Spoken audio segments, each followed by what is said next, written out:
We think of Christmas as a time for tradition that's full of age-old customs and symbols. And yet, if you wind back the clock 500 years to when Henry VIII was on the throne, a lot of the things that seem essential to Christmas just disappear.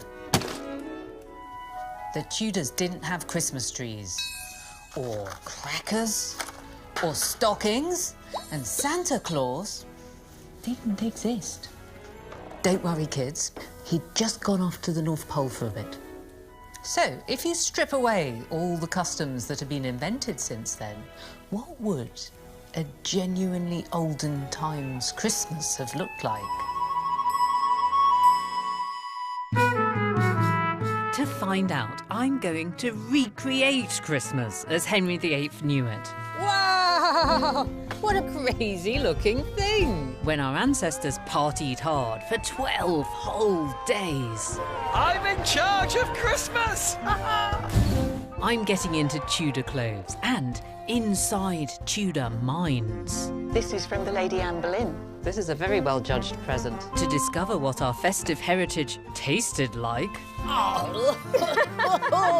I don't like it. Smelt like. And felt like. I am getting drunk on sugar at this stage. I'll get new insights into an age when Britain changed forever. Henry spending 7,000 just on Christmas! Yes. Wow! And discover the roots of today's seasonal customs. It is, as you can smell, the precursor to the modern Christmas cake.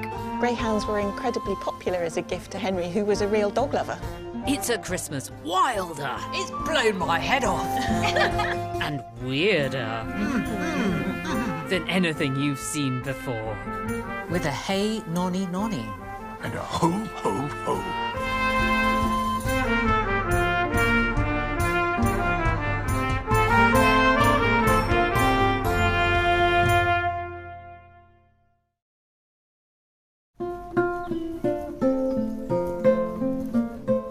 When Henry VIII came to the throne in 1509, over 90% of his subjects lived outside towns and cities. So I'm starting by getting a taste of what December the 24th would have been like in the countryside.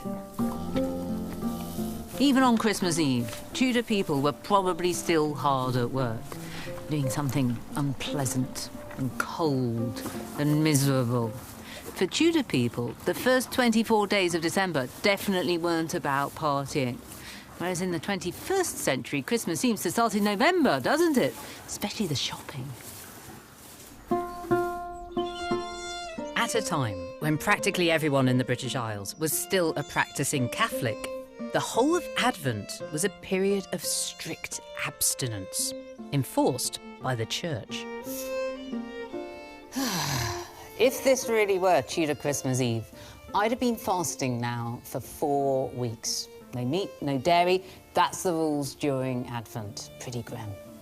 But tomorrow, everything's going to change. Tomorrow, a holiday begins that's been enshrined by law for centuries. According to the church calendar, it begins with the birth of Jesus and it ends with the coming of the 3 wise men. And those are the 12 days of Christmas. To prepare for them, one festivity was allowed on Christmas Eve: decorating. According to a Tudor writer, every man's house, as also their parish churches, were decked with green. I want to know what that would have looked like, so I'm meeting a historian of rural life. How would you recommend that I would decorate a Tudor farmhouse for Christmas? Definitely holly and ivy. We've got good contemporary references for that. The other thing that gets mentioned very commonly is bay. Maybe an even stranger one is rosemary. It's nothing to do with cooking. This is just a decoration. Just as a decoration. Let's deck our hall. Yes. Now, John, we're not going to do any Christmas tree stuff, are No, we? not known at this time. Too early for Christmas Yes. trees. But having said that, this is a very ancient-seeming thing to do, to bring the the Yes. leaves into the house at midwinter. In the darkest time of year, there's sort of promise of the trees and the plants coming out again in spring. If it were the 21st century, I'd be doing exactly the same thing Yes. on Christmas Eve, but I'd be doing it with tinsel. And there's So- something in common, isn't there? There's a long, windy, decorative thing that you put around the house. Yes. What should we decorate next, then? I think we'll decorate the spinning wheel. Weave it round the spokes. So why are we making the spinning wheel unusable? Well, there should be no work done over the 12 days of Christmas. The spinning wheel's the symbol of a farmer's wife's work, so we render it inoperable. So do you think that women really needed this sort of thing to stop them from working? I think they've probably been quite busy over the Christmas period anyway. Now that we've done that, that's not going anywhere. Once the decorating was done, people headed for midnight mass, which heralded the birth of Christ and the official start of the 12-day holiday.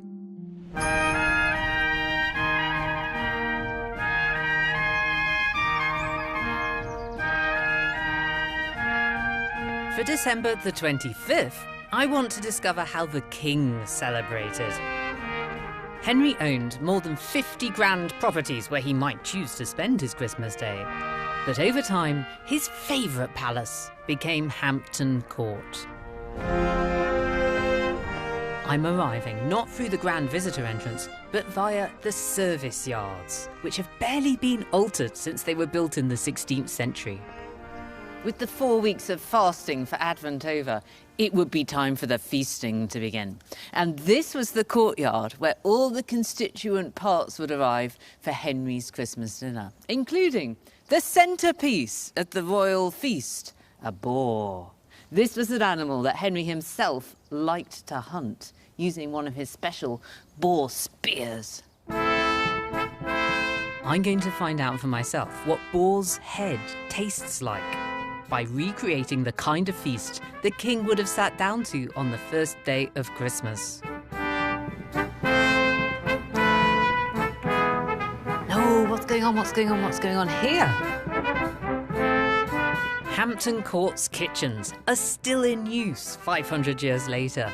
So I've enlisted some of the palace cooks, together with food historian Annie Gray, to make some Tudor recipes. Pies are prominent on the menu, including mince pies.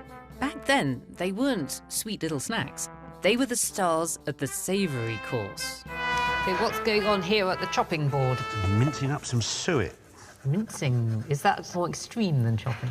It's where mince pies get their name from, the act of mincing. So everything that goes into this needs to be minced. Very, very finely. Or shredded. They were also known as shred pies. And what's this white stuff that you're mincing? This is suet. It's the kidney fat, in this case from sheep. You would not want to eat that in its raw state, would you?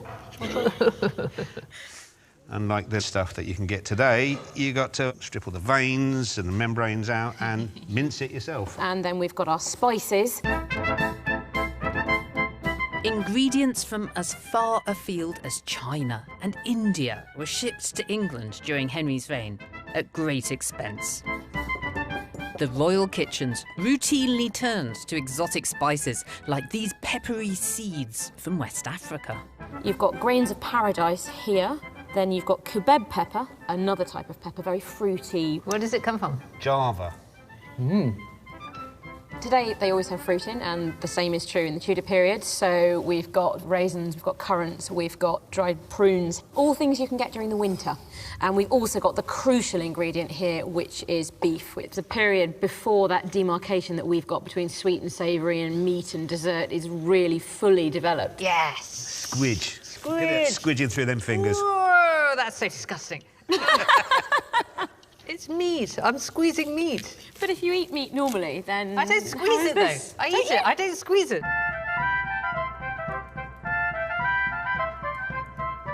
The wealthier you were, the more meat would feature on your table.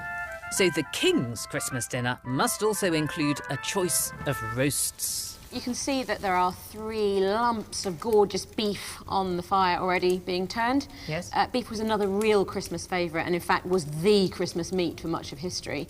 So we're going to have this venison join it.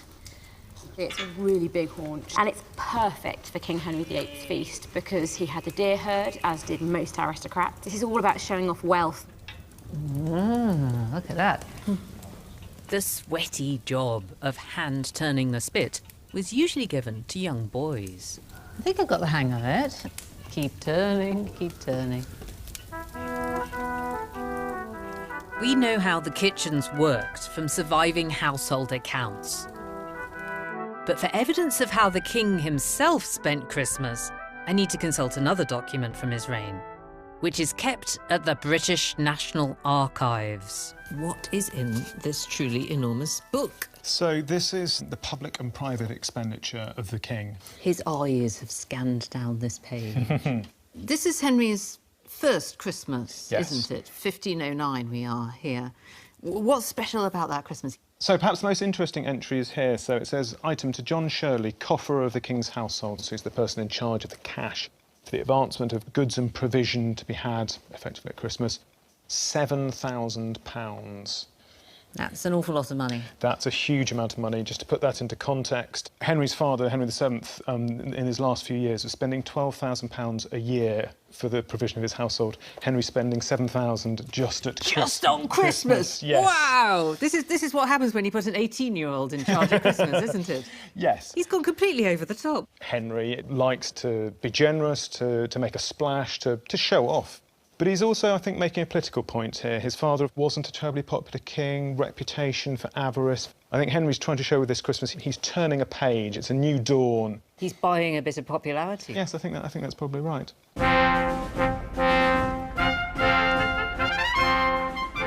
Having seen the historical evidence, I'm now ready to experience what Christmas dinner would have been like for the virile and exceptionally handsome young king. Henry often ate away from the prying eyes of the court, and he sat alone in his private dining chamber with just a few favoured attendants. Your Grace, I am your royal carver today. I would be picking for you the choicest morsels. What are the choicest morsels that we've got out here? Well, roast meat was a very, very important part of the Christmas feast, especially spectacle birds, so things like the peacock and, of course, the swan, very much royal creatures. Everything here has to scream bling. Is that the giant mince pie that we made? It is. Oh, let's eat it. Very well. As you can see, the lid that we prepared has been removed and this very beautiful ornate lid has been put on it instead. This can be reused for another pie, so we're just going to lift it off and move it to one side.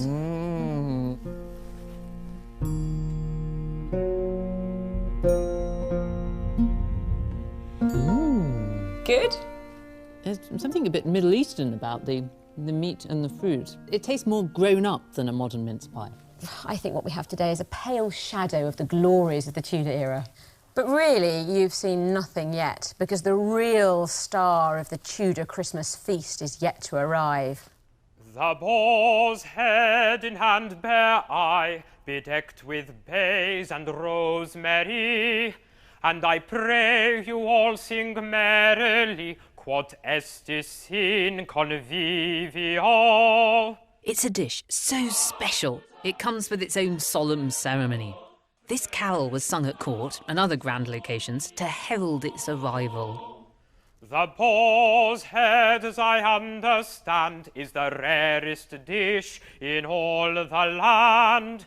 To cheer you all this Christmas, the boar's head with mustard. And this song was included in the very first book of Christmas carols printed in England, which dates from the early years of Henry VIII's reign.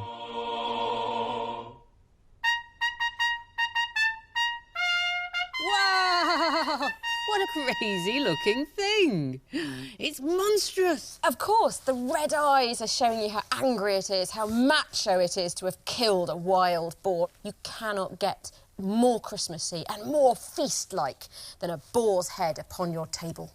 Let's taste him then, I can't wait any longer. The snout is definitely the best bit. Oh, it looks like spam. It's very, very nice spam. This has been brined for 2 weeks in red wine. Then it's been stuffed, as you can see, and then it's been boiled for 7 hours in more red wine, and then finally decorated up. Even the tusks are gilded with real gold leaf. I think I might go for the ear. It's a bit less alive looking. And I would recommend a little mustard dressing. Bottoms up.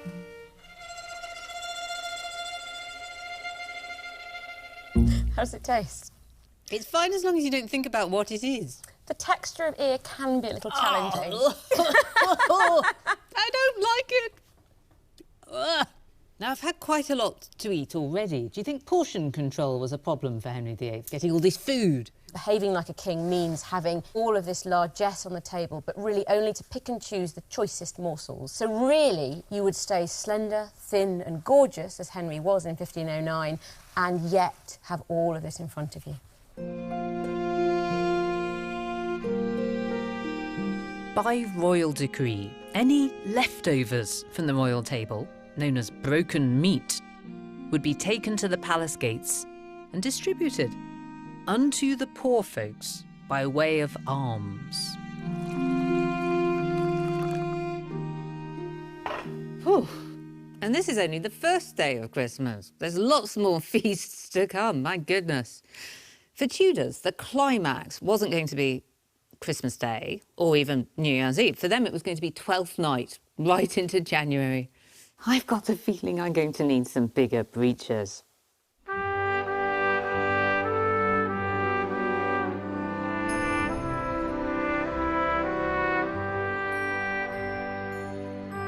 December the 26th was when the Tudors celebrated the Feast of Stephen.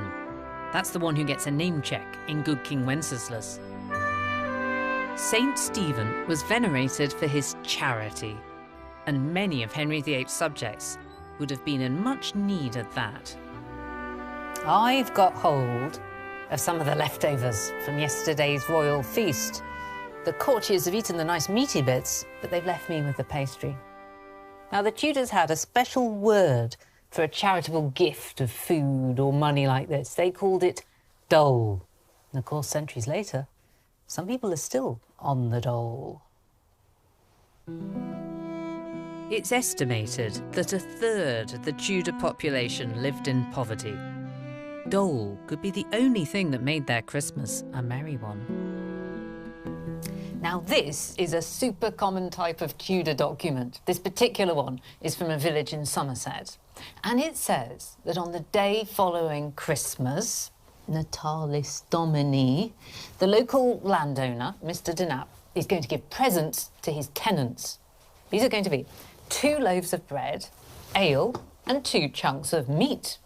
And what's more, it is to be served, and I love the fact that this is actually in the contract, with Sinapio, which is Latin for mustard. Tenants were also invited to an annual St. Stephen's Day feast. A Tudor poet took pride in this custom. At Christmas we banquet the rich with the poor. Who then but the miser not openeth his door? This may sound very harmonious, very unlike the consumerist Christmases of the 21st century, but this isn't charity as I understand it, because there are strings attached. The contract says that in return for their feast, the tenants have to give Mr. Denap a present. They're even told what it has to be. A hen. Everyone was meant to stick to their place in the pecking order. But at Christmas, the rules do seem to have been relaxed a little. That's even more apparent from accounts of Tudor entertainment.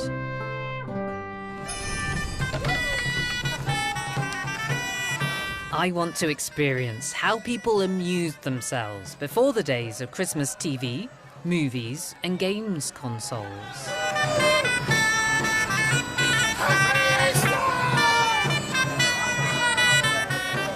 So, historic performance specialist Charlotte Ewart has recreated the kind of party you'd find at Henry's court. This sort of mayhem is what the Tudors called misrule. You could say that the 12 days of Christmas were the high point of Tudor entertainment. They played games and they danced dances. There were plays that were staged. But of course, all of this revelry needed a ringleader. I am the Lord of Misrule! I am appointed to make sport in the court! And this is my band of lusty guts! So are you sort of like a jester or a fool? No! This is my fool!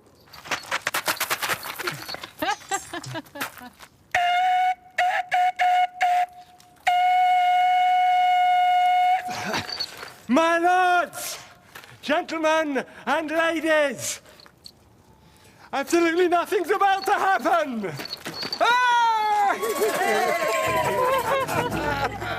Now, despite appearances and behaviour, the Lord of Misrule was actually appointed from among the courtiers. He was quite high status. So he's a toff. He is, yes. I'm in charge of Christmas!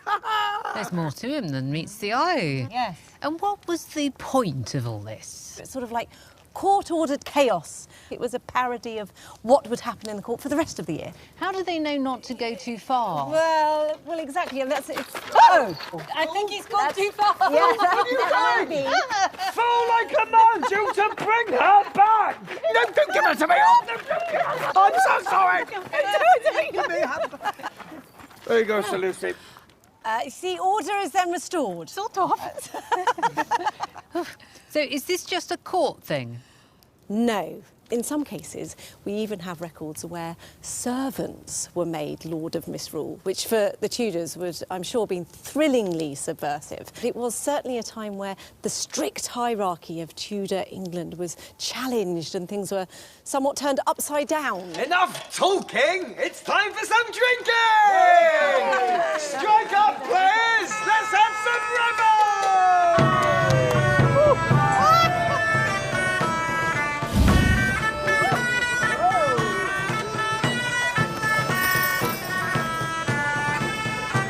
In the 16th century, the Lord of Misrule was sometimes referred to as Lord Christmas, the Christmas Prince, or even the King of Christmas, which has led some historians to argue that he might be a forerunner of our Father Christmas. Ho, ho, ho, ho, ho! Merry Christmas! These celebrations sometimes got out of hand. One Lord of Misrule was even charged with murder. Time to call it a night.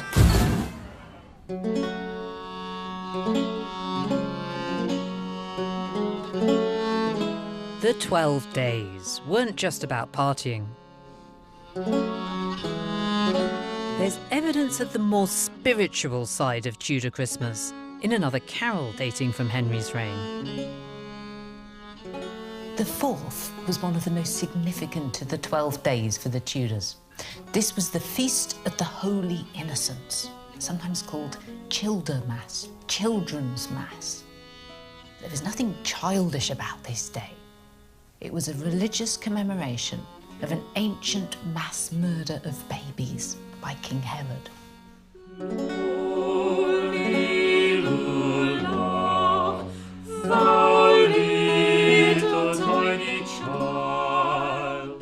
The words of the carol are just everyday spoken Tudor English.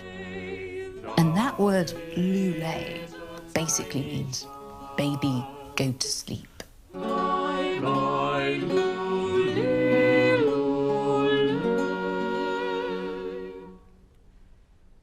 Whoever composed this carol, we don't know who they were, got straight to the heart of the feelings of mothers who've lost their children.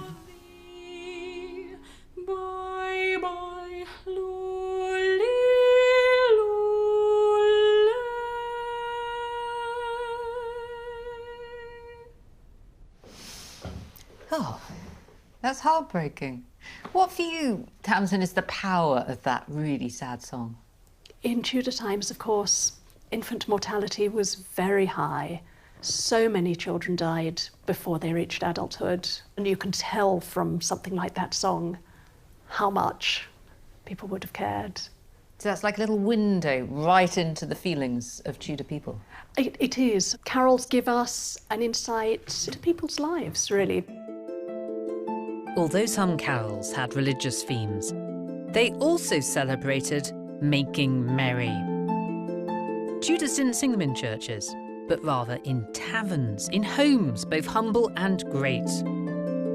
Even the musically talented king loved carols, so much that he composed one of his own. He wrote one that isn't particularly religious, but is nonetheless wintry and Christmassy. It's a song about the holly and the ivy. And you can see on it, it says, The King. H8, lest anyone should have any doubt. It's quite surprising to think of the king himself writing a pop song, which this effectively is, isn't it? It is. This is a sort of love song. Do you want to join us in doing this one? Yes. Which parts am I going to So sing? let's try you on the top one. Green groweth the holly, so doth the ivy, the winter blasts blow never so high. Green groweth the holly, as the holly groweth green, and never changeth hue, so am I ever have been. Well, Tamsin did say that this carol was also a love song. As things are heating up, it might be time to move on.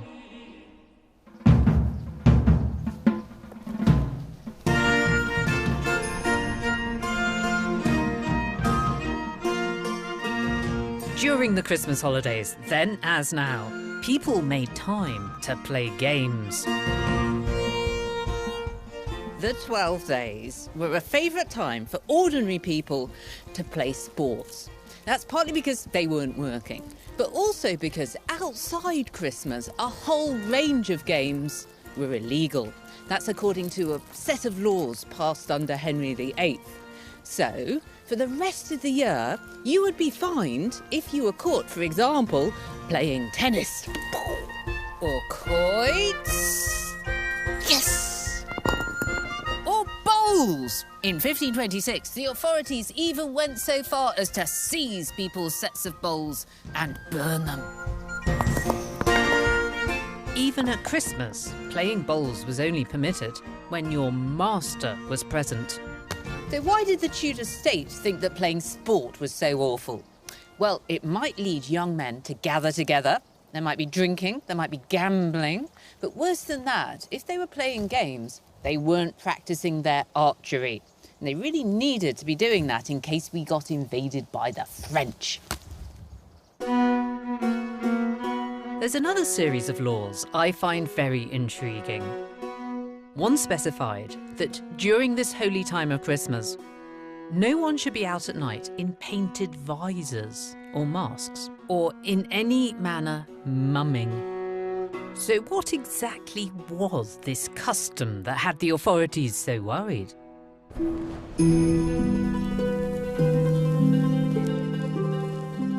For my next Night of Tudor Christmas, I'm going to find out for myself, with the help of someone who's unearthed rare historical accounts of this once popular pastime.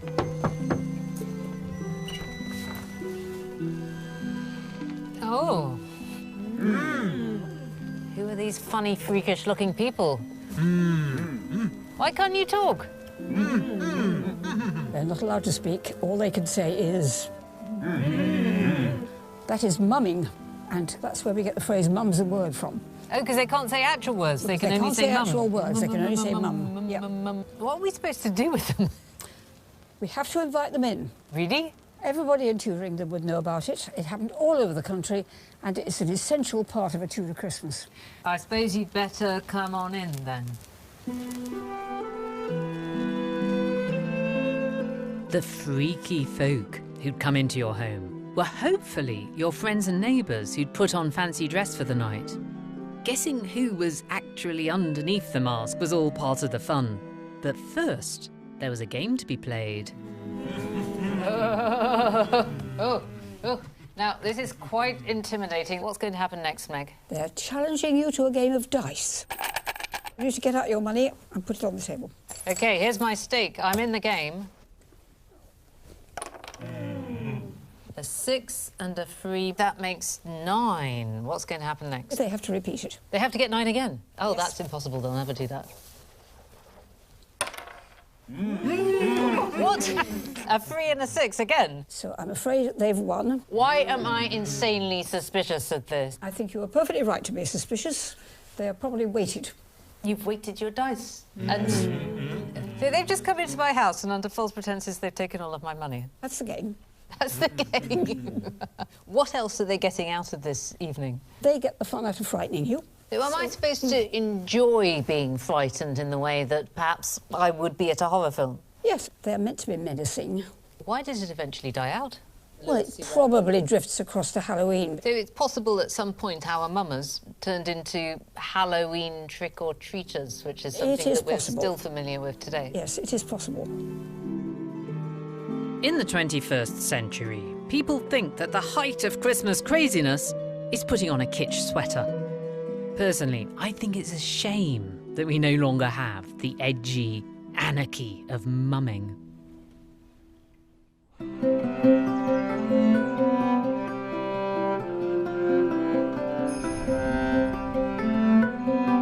On the other hand, we're definitely having more fun than the Tudors on December the 31st, which for many people today is the finale of the season. But in the Tudor calendar, New Year's Eve was just the 7th day of Christmas, not a particularly significant one. They didn't get together and have a great big countdown to New Year.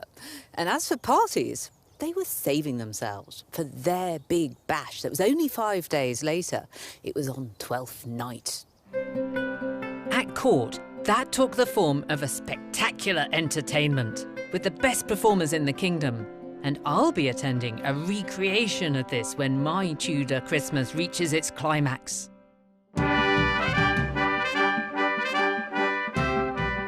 But first, for New Year's Day, there's an amazing document from Henry's reign I want to look at, back in the National Archives. January the 1st was when the Tudors did something that we think is essential on December the 25th, gift giving. At this point in history, though, exchanging presents was a highly political ritual, exclusively for the rich and powerful. And it was the king who kept a list of who'd be naughty and who'd be nice. This is a compilation of the gifts the king has received and given for the New Year celebrations in 1532. And it all happens on New Year's Day, not on Christmas Day. That's right. It says New Year's gifts given by the King's grace on the 1st of January in Latin. So I might keep a list of Christmas cards I've sent, so I know who to give them to next year, but he's kept a list of all of the presents he's given. Exactly, and Henry is giving out lots of gilt, lots of gold and silver plate, cups, bowls, jars, and these are listed by their weight, by ounces and quarters of ounces. So this is a list of everybody who's had presents from the king this new year. Top of the list, as you'd expect, is the Queen. That's Catherine of Aragon. And the blank entry tells you everything about that relationship, really, because this is the winter that Catherine of Aragon was banished from court, and she doesn't come back after this. So we have the whole psychodrama of their failing relationship here. I find this both sad and sinister that she's been sort of institutionally disappeared. The king, meanwhile, demanded that anyone of any standing must give him a present. An elaborate gift-giving ritual took place each year at one of his palaces, and it's being restaged just for me. I've been looking at the 1532 gift roll, so I've come as 1532 Henry. Let's go and see what I've got. Absolutely.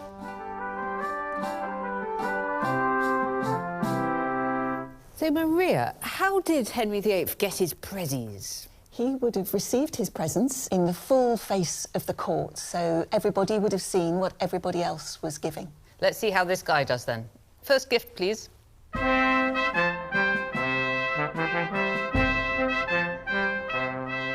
So everyone's going to be staring at them and judging them as they come forwards? Absolutely. You were on display, your clothes, and most importantly, the gift that you brought for the king. course, dependent on how well you receive them, that instantly gives people a sense of how important they are at court. Their place in the pecking order.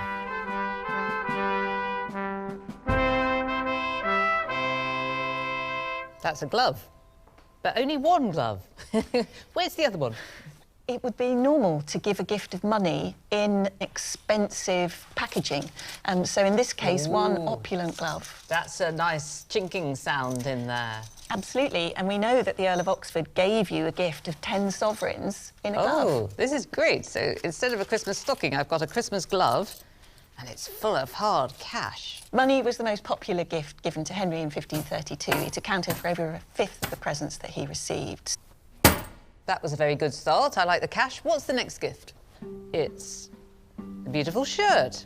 Shirts were given most frequently by aristocratic women, the idea being that they would have the pleasure of seeing you wear it. Did I like getting clothing? You might well receive, 20 or 30 shirts at Christmas, bearing in mind that you might change your shirt 3 or 4 times a day.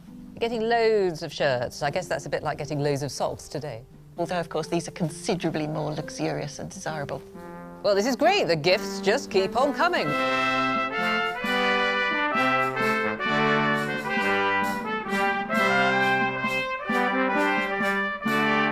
What's next? What's next? What on earth is this that the ladies brought us? This is a Biscayne dart. It would be used for boar hunting. Aha! One of my favourite sports. This is a very well-judged present. It is indeed. This is from the Lady Anne Boleyn. Aha! Anne Boleyn is waiting in the wings. This is the year that she will marry him. Indeed, yes. You are hunting her and she has provided you with the means to hunt her down. Does this have the meaning, I want to poke you, Anne? Good question.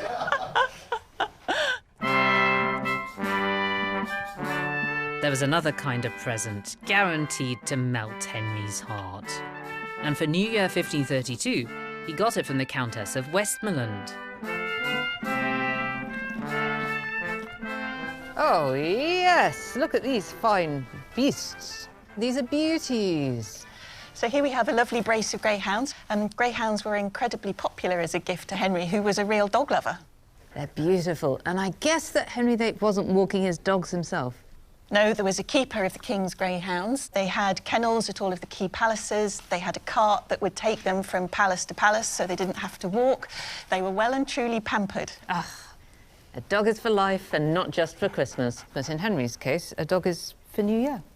Ah, so I feel like I've got quite a good haul this year. But I suppose to Henry, this was business as usual. Yes, we know from the Venetian ambassador that Henry always essentially made a profit on his Christmas gifts, that he received more than he gave. Funny that.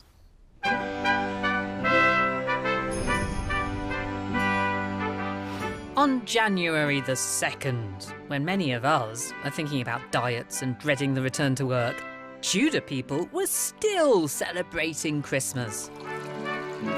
Churches remained busy, marking key events from the early life of Jesus. There was even a feast day for his circumcision. And everything was building to a climax on Epiphany, the arrival of the 3 wise men. It's a reminder that for the Tudors, partying and praying were all mixed up together. The king's revels at the end of the 12 days would include a sumptuous banquet, which the palace kitchens would have spent the first few days of January preparing. So, what are we going to make for the court's big 12th night banquet? Well, a banquet is the sweet course, completely separate to the rest of dinner. You've eaten all of the heavy stuff. You want something that will really make your eyes and then your palate zing. How are you going to wow our senses then? This is going to be a chess set, modelled out of marchpane, what we would now call marzipan.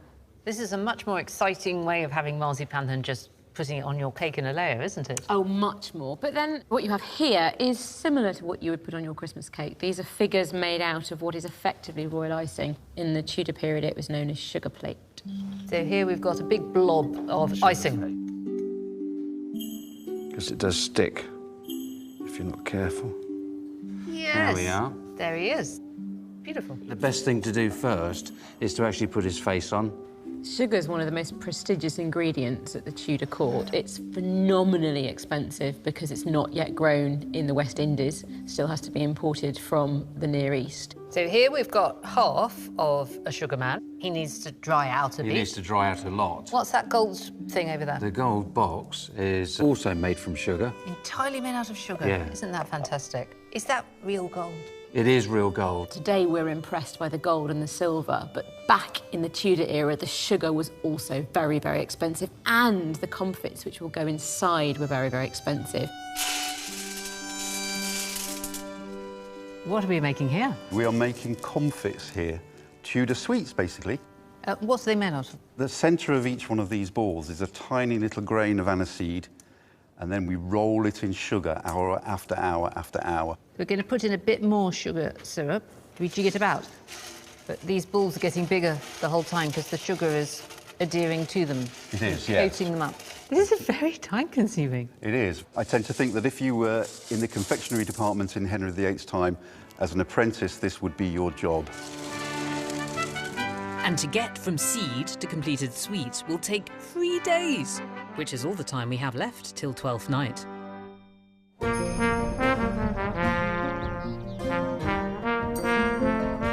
Another crucial ingredient for any successful feast was alcohol. I've come to taste some typical Tudor tipples at a tavern which welcomed drinkers throughout Henry's reign. Annie's brought along 2 modern-day brewers who've recreated historic recipes for us to try. Hello, brewers. May I join you?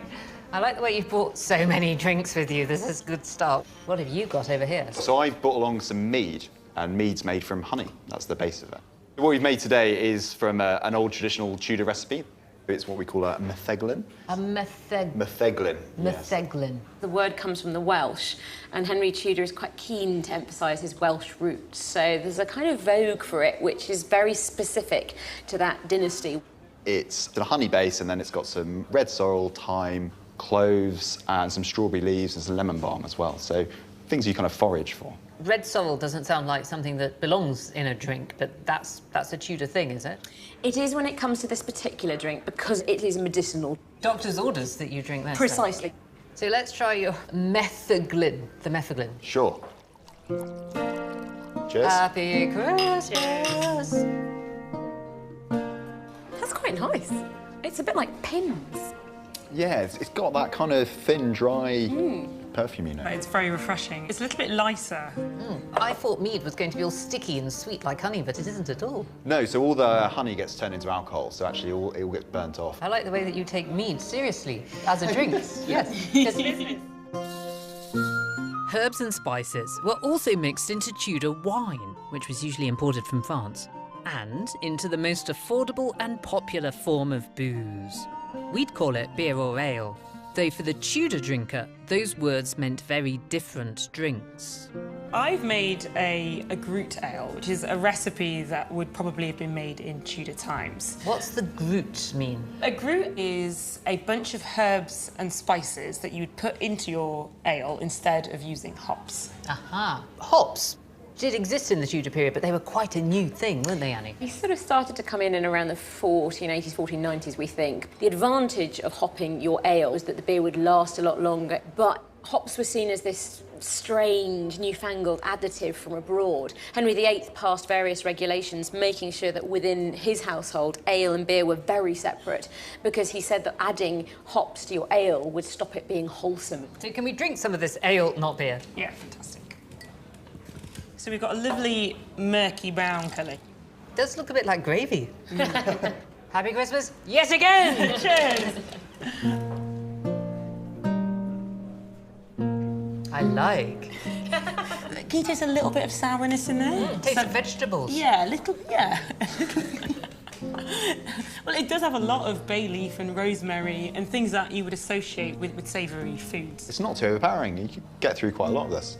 Yeah, you could drink some serious quantity. People did drink in serious volumes. I mean, we know that there were lots of complaints about how Christmas had ceased to become a time of quiet contemplation and was just a time when people got rat-roaringly drunk. So The modern idea that at Christmas you can drink a lot more than usual and it's somehow okay, that was alive and well in the Tudor period. It's blown my head off. I think it's brilliant. Cheers.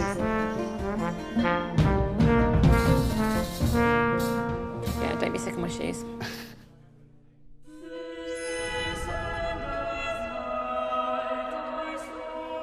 Now, although I've been focusing on revelry, Tudor Christmas was also defined by religion, to an extent that's hard for our more secular age fully to understand. Here in Hampton Court's Chapel Royal, the magnificent vaulted roof draws the eyes towards the heavens. It was created during the 1530s on the orders of the king. And it's amazing to think that 500 years ago, Henry was in this room. This is where he came to Mass. But by the time he installed his new ceiling, Henry had unleashed his religious revolution. He'd decided to break away from the Catholic Church of Rome and to become the supreme head of his own new Church of England. Henry's Reformation would in time transform the way Christmas was celebrated. The new Protestant faith had no place for the saints, whose feasts were central to the 12 days.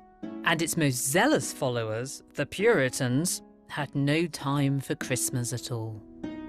Puritan means they're getting back to basics, and they didn't like the fripperies that went on around Christmas. They felt that Christians should be far more serious, far more godly, far more sober in all senses of the word. It seems to me that they're clamping down on some of the jolly bits of Christmas, like the Lord of Misrule and mumming and some of the drinking and some of the singing. And that culminates, of course, in the reign of Cromwell, who abolishes Christmas in the 17th century. And after the Civil War, various things were restored. The service, the feast day itself was restored, but other things didn't come back. And so they did kill off some of those old traditions forever. It's a bit ironic, isn't it, that Henry VIII, who loved Christmas, by setting off the Reformation, actually, he was going to kill Christmas for a couple of centuries. I'd imagine he would have been horrified had he known what would have happened. Unintended consequences. Absolutely. But during Henry's lifetime, the Christmas customs he'd always enjoyed continued to be observed throughout the country, and above all, on Twelfth Night.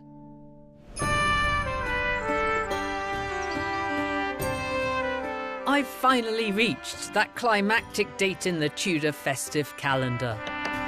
Each year, the grandest in the land would gather at one of Henry's palaces. For this event, I'm dressing as my favourite of the 6 wives, Anne of Cleves. She married Henry in 1540 and separated from him in the same year. But, and this is the canny thing, she stayed on good terms with him. So we're imagining the 12th night party as it might have been in 1541.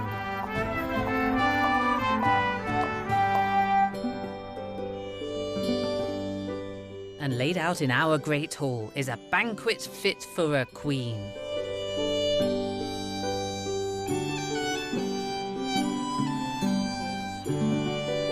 Some of the opulent spread I recognise from my shift in the kitchen with Annie.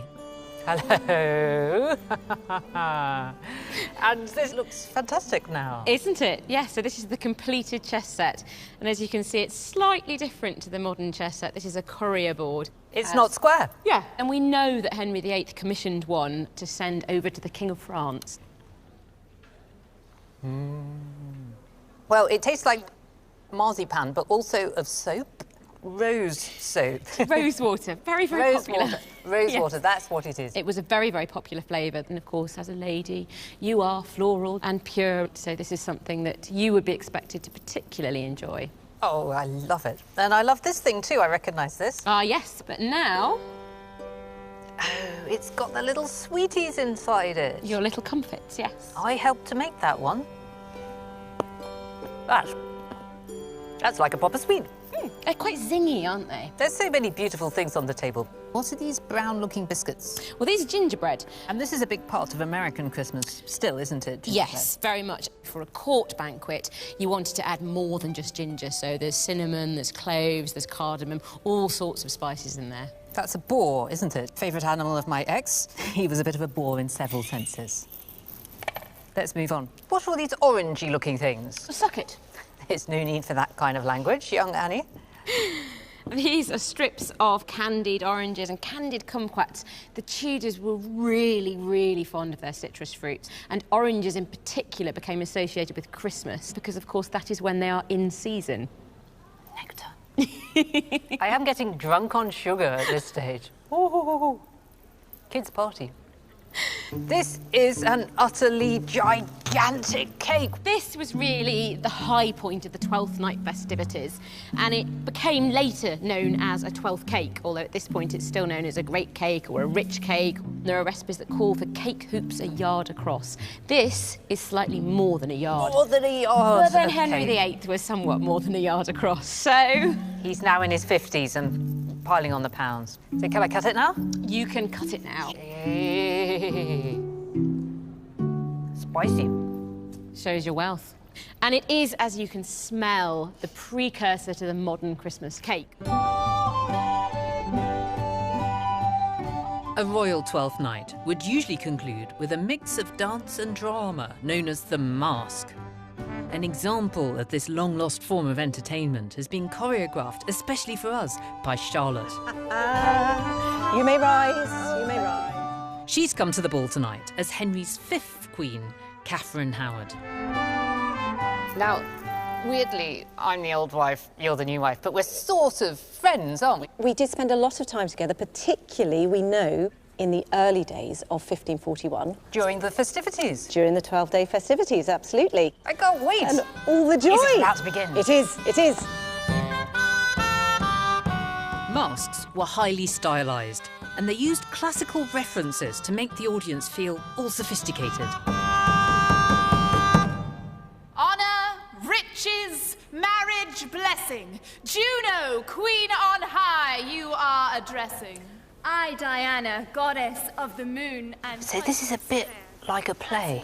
Yeah, remember we are in the times prior to proper professional theatre. These are members of the court, and they are playing for our entertainment and their entertainment.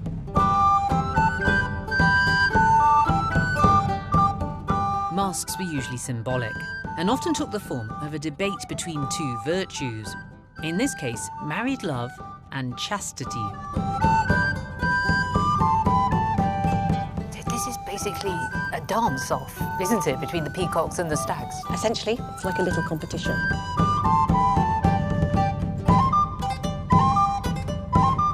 Their skill at dancing is anything. It's incredible, but that's part of being a courtier, isn't it, that you know how to dance well? Absolutely, you would be trained from a very, very young age because it showed nobility and your status.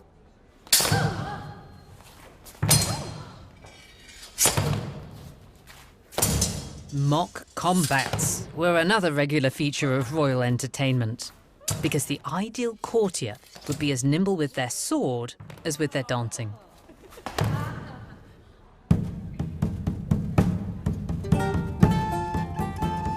So it seems like it's all come to a happy ending. The two goddesses, the two queens, they've made it up.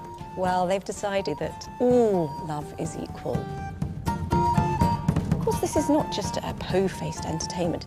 It's also an opportunity to flirt and to maybe catch the eye of someone who maybe you like the look of.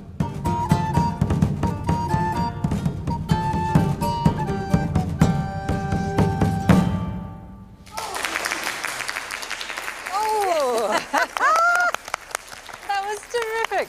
Now we have the revels. And we all get to show off our own prowess on the dance floor. And even queens can dance? Of course. In fact, we have an account from 1541 where Queen Catherine Howard and Anne of Cleves did actually dance together, but after Henry went to bed. Yes, let's do it!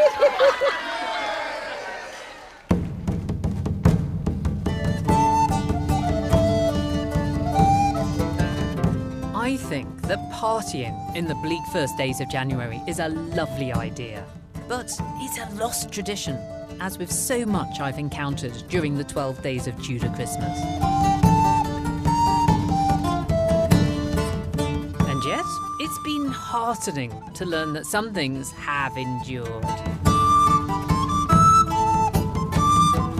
According to a Tudor carol, Christmas was a time to make good cheer and be right merry.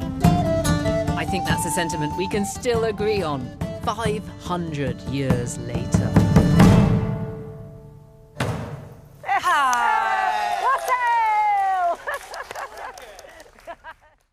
When Christmas tide comes in like a bride, with holly and ivy clad, 12 days in the year, much mirth and good cheer in every household is had. Where cake, bread and cheese is brought for your feast, to make you the longest stay at the fire to warm. Lucy Worsley's 12 Days of Tudor Christmas is available on Amazon Prime Video.